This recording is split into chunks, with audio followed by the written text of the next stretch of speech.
How to fix contacts not showing in WhatsApp on iPhone in iOS 17. Hello everyone, welcome back to the channel. Today in this video I'm going to teach you how to fix contacts not showing in WhatsApp on iPhone and iPad. So let's get started without wasting any time.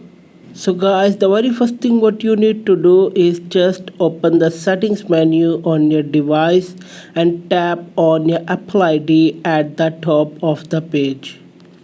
Now swipe down to find iCloud and tap on it. Then tap on show all.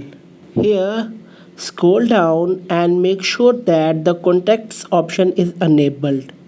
Whenever the numbers are not showing in your WhatsApp, it is because the contacts option is disabled in iCloud. That is why the numbers are not showing. Now, go back to the settings menu and scroll down to find WhatsApp and tap on it.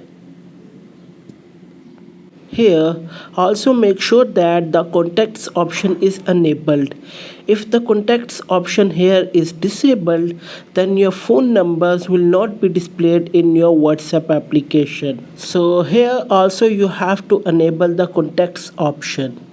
That's it. Like, share and subscribe to our YouTube channel. Thanks for watching this video.